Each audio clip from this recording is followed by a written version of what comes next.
जय हो। आज का दिन मंगलमय हो।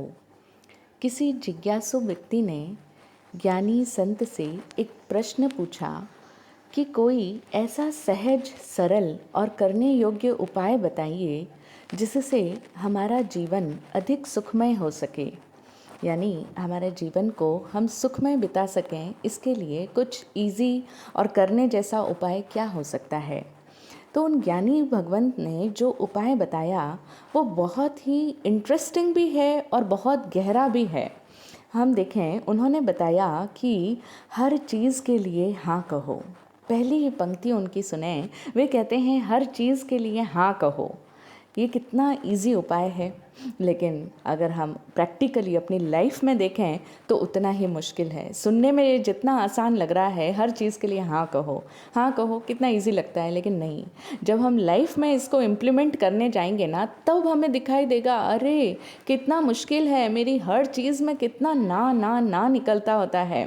हम तो जैसे हर चीज़ के साथ लड़ रहे होते हैं, हम हर चीज़ के खिलाफ ही बह रहे होते हैं। तो इसीलिए ये हम लोगों की स्थिति को देखते हुए ही ज्ञानी जनों का हमारे लिए ये कहना है, उनकी ये देशना है कि हर चीज़ के लिए हाँ कहो। ये तुम्हारे जीवन को सुखमय बनाने का सबसे इजी उपाय है। तुम्हें लड़ने की आवश्यकता नहीं है, तैरने की भी आवश्यकता नहीं है, बस केवल प्रवाह के साथ बहना है। हाँ, हम तो हर चीज़ के खिलाफ बहते हैं ना, जो सामने वाला जैसा कहेगा उसको नहीं, ऐसा नहीं, वैसा करेंगे। तो वैसा नहीं करना है, सिर्फ जैसा फ्लो चल रहा है, फ्लो विद द फ्लो। नदी स्वयं अपने अनुसार चल रही होती है, मतलब बस वो प्रवाह के साथ बहती है और अंतिम सागर तक पहुंच जाती है। बस हमें भी उसके जैसा ही हो जाना है, कोई डिस्टर्बेंस अपनी तरफ से नहीं डालनी है। हम जीवन की नदी को कहीं धकेले नहीं, बस इसके साथ सहज रूप से चलते रहें।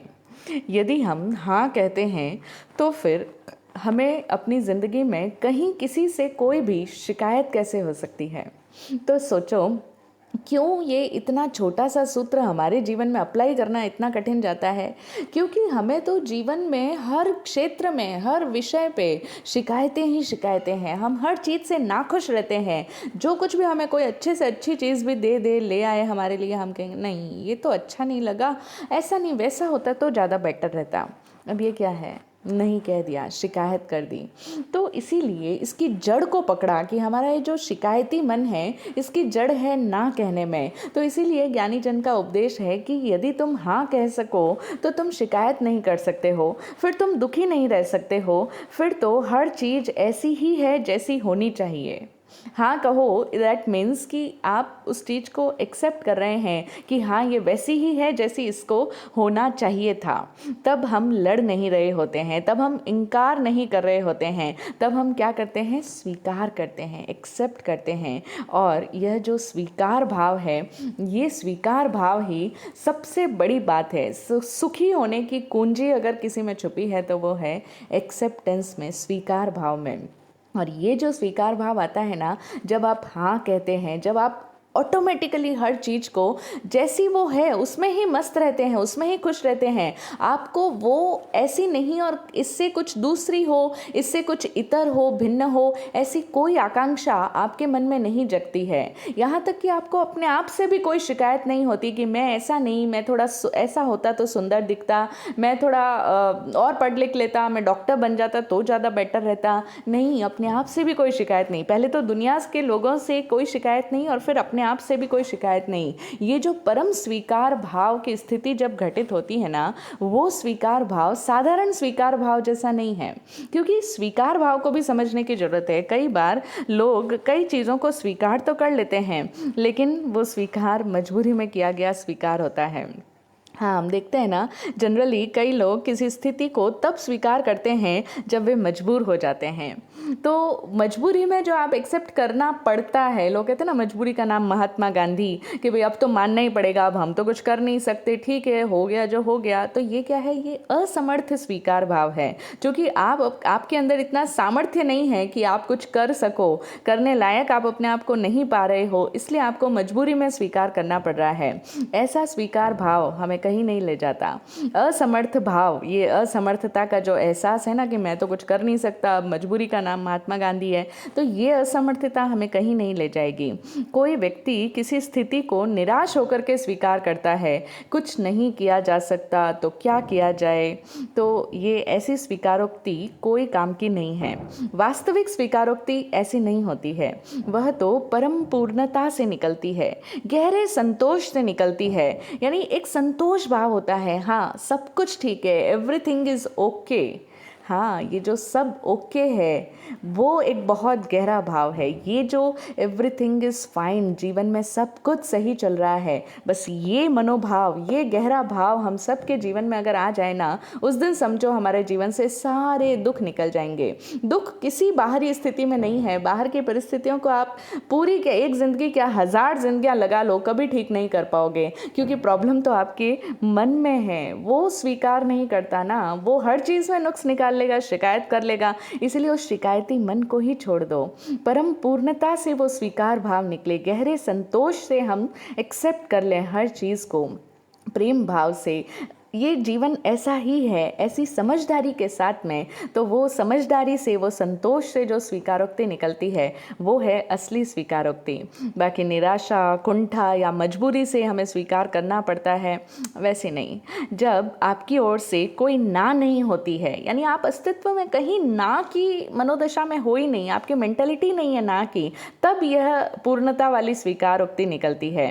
और फिर अकस्मात से हमारे पूरे अस्तित्व में एक कंटेंटमेंट की फीलिंग आती है, एक सेटिस्फेक्शन हो जाता है, क्योंकि आपको इससे भिन्न कुछ और चाहिए ही नहीं ना। जो है that is enough, that is fair, everything is right, सब कुछ ओके है, सब कुछ फाइन है।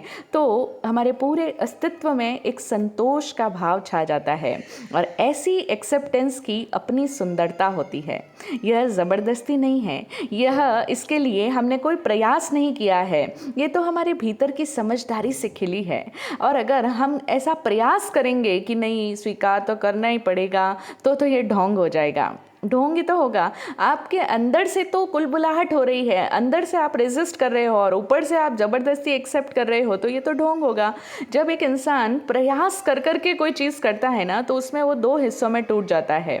बाहर से तो स्वीकार भाव होगा और भीतर से सब उबल रहा होगा, नकारात्मक होगा, इनकार का भाव होगा। तो भीतर से वो इंसान उबलता रहेगा और फिर उस भीतर की उबलाहट का किसी भी समय विस्फोट हो सकता है।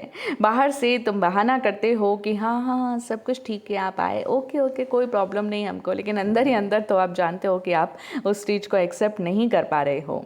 तो ये 2 हिस्सों में अपने मन को मत बांटिए। स्वीकार भाव का अर्थ ये है कि आपके भीतर कोई ऐसा हिस्सा है ही नहीं जो ना कह रहा हो। परिपूर्ण स्वीकार भाव। यदि स्वीकृति को खुशी के रूप में लिया जाए तो यह एक बहुत सुंदर अनुभव बन जाता है। सच में जीवन का एक बेस्ट मोमेंट कहें ना, एक बहुत ही गहरा क्षण अगर कहें, एक धार्मिक क्षण कह सकते हो आप इसको, एक आध्यात्मिकता की अनुभूति भी कह सकते हो, जिस पल में आप पूरे अस्तित्व के साथ स्वीकार भाव में होते हो। क्योंकि ऐसी फीलिंग हमारे अंदर कभी आती ही नहीं, हम तो हमेशा हर चीज़ के विरोध में ही होते हैं, कहीं कुछ तो भी गलत है, कहीं कुछ ठीक नहीं है, बस ऐसा ही हमारे मन में हर समय चलता रहता है। इसीलिए मैं कह रही हूँ कि एक बहुत बड़ा मोमेंट होगा, एक बहुत बड़ा स्पिरिचुअल फीलिंग होगी हमारे अंदर इस समय में, जब हम इस हर चीज़ को, पूरे अस्तित्व को, हर चीज़ हमारे लिए ठीक होगी। तो ये खुशी से जो स्वीकार भाव होगा ना, ये एक बहुत सुंदर अनुभव बन जाएगा। हम उस समय परिस्थितियों के दबाव में आकर स्वीकार नहीं कर रहे, स्वेच्छा से स्वीकार कर रहे हैं, खुशी से, अंतरंग स्वागत के साथ में। और तब हम समझ जाते हैं कि स्वीकृति हमारे अस्तित्व के लिए कितनी सहायक हो सकती है। जो एक बार भी ऐसी इस फीलिंग को करेगा ना, अनुभव करेगा, उसे समझ में आएगा कि सच में ये एक्सेप्टेंस हमारे एग्जिस्टेंस के लिए कितनी ज़्यादा ज़रूरी है। क्योंकि जिस पल में मैं हर चीज़ के प्रति ओके वाली फीलिंग में आ जाता हूँ, मतलब मजबूरी वाली ओके नहीं, फाइन, एवरीथिंग इज फाइन, सबको मैं स्वीकार करता हूँ, हर चीज़ जो जैसी होनी चाहिए वैसी ही है, इससे कुछ अन्यथा अदरवाइज होने की मैं चाहत ही नहीं करता हूँ। तो एक ही क्षण में हम पूरे भीतर से सब कुछ बदल जाते हैं और उस पल में हम साधारण इंसान नहीं रहते, उस पल में हम एक अवेयर हो जाते हैं, हमारे भीतर एक जागरूक इंसान का जन्म हो जाता है, हमारी चेतना एकदम से जागृत हो जाती है। लेकिन बस एक ही बात का ख्याल रखें कि अनिच्छा से इसे भी मत स्वीकारो। मतलब ये सब बातें सुन करके कहीं लालच में ना आ जाएं कि अरे इतना अच्छा हो जाएगा तो मैं भी स्वीकार कर लूँ। नहीं, बिना इच्छा के इसको मत स्वीकारो, वो होगा ही नहीं। फिर यह तो अपने आप को धोखा देना हो जाएगा, क्योंकि मन की गहराई से तो हम उसे स्वीकारेंगे नहीं, बस स्थिति को देखकर स्वीकार कर लेंगे, लेकिन भीतर तो नकारात्मकता एज इट इज़ कायम रहेगी। तो हम बस उसको इसलिए स्वीकार कर लेंगे कि अन्य तो और कोई उपाय है नहीं। यदि कोई दूसरा ऑप्शन होता तो हम इसको कभी स्वीकार नहीं करते। लोग कहते हैं ना, और क्या करें, और कोई और दूसरा ऑप्शन ही नहीं है, सेकंड ऑप्शन होता तो मैं कभी भी इसको स्वीकार नहीं करता। बस ठीक है, नहीं था, कोई यही मिली तो इसलिए शादी करनी पड़ी इसी के साथ। इस तरह की बातें कई लोग करते हैं। तो यही हमारी ज़िंदगी की कहानी है। हर चीज़ में हम अस्वीकार भाव में हैं। नहीं, मुझे ऐसी पत्नी नहीं चाहिए थी, मुझे ऐसे बच्चे नहीं चाहिए थे, मुझे ऐसा घर नहीं चाहिए था, मुझे ये बिज़नेस तो करना ही नहीं था। हर चीज़ में अस्वीकार भाव, तो ये वास्तविक स्वीकृति नहीं है। वास्तविक रूप से जब एक्सेप्टेंस आ जाती है ना, जहाँ कोई नकारात्मक ध्वनि नहीं होती, कोई अनिच्छा नहीं होती, कोई रुकावट नहीं होती, कोई बाध्यता, कोई कंपेल नहीं कर रहा है आपको, कोई कंपल्शन नहीं है, बस किसी भी चीज़ या कोई भी स्थिति के दबाव या मजबूरी के कारण से नहीं होता, अपने मनोबल से, अपने भीतर की उस समझदारी से स्वीकार भाव जिस दिन एक इंसान के भीतर आ जाता है, उस दिन उसका जीवन सच्चा सुखमय जीवन हो जाता है। और अगर हम सभी को भी सुखी होना है तो उसका सिर्फ और सिर्फ यही एक आसान सा उपाय है। हम इसको अपने जीवन में जितने जितने अंशों में अपनाएंगे उतना उतना हमारा जीवन सुखी होगा। जय हो, जय हो, जय हो। सब मंगलमय हो। जय विराट शांति गुरुभ्यो नमः।